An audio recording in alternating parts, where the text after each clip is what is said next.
അനുമോൾക്കും ഒരു special juice confession റൂമിൽ വെച്ച് കൊടുത്തിരിക്കുകയാണ്.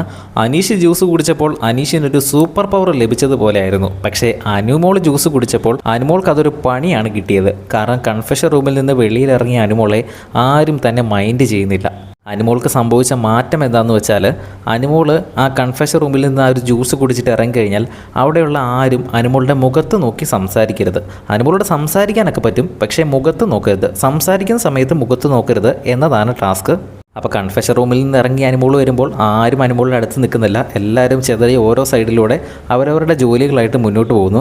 അപ്പോൾ അക്ബറും ആര്യനൊക്കെ ഒരു കള്ളനോട്ടം നോക്കുന്നുണ്ട്. അപ്പോൾ അനുമോൾ ആദ്യം ചെല്ലുന്നത് ആദിലയുടെ അടുത്തേക്കാണ്. ആദില മേക്കപ്പ് റൂമിൽ ഇരിക്കുകയാണ്. അപ്പോൾ അനുമോൾ അങ്ങോട്ട് ചെല്ലുമ്പോൾ തന്നെ എന്തൊക്കെയോ ചോദിക്കുന്നു, പക്ഷേ അതിലൊന്നും മിണ്ടുന്നില്ല, മുഖത്തും നോക്കുന്നില്ല, ഒന്നും മിണ്ടുന്നില്ല. അവിടുന്ന് നേരെ ഇറങ്ങി നേരെ ലിവിങ് ഏരിയയിലേക്ക് പോകുന്നു. അത് കഴിഞ്ഞ് നേരെ ആര്യൻ്റെയും അക്ബറിൻ്റെയും അടുത്ത് ചെല്ലുന്നു. അപ്പോൾ ഇവരാരും മുഖത്ത് നോക്കാത്തപ്പോൾ തന്നെ ഏകദേശം അനുമോൾക്ക് മനസ്സിലായി, നിങ്ങളെന്താ എൻ്റെ മുഖത്ത് നോക്കാത്തതെന്ന് ചോദിക്കുന്നു. അപ്പോൾ അക്ബറും ആര്യനും വേറെ കളിതമാശയൊക്കെ പറഞ്ഞിരിക്കുകയാണ്.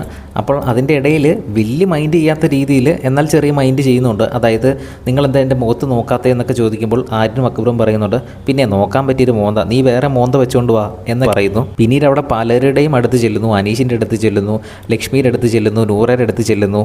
ഇവരുടെ അടുത്ത് നിന്നൊക്കെ ഏകദേശം മുഖത്ത് നോക്കുന്നില്ല എന്നുള്ള കാര്യം അനുമോൾക്ക് മനസ്സിലായി.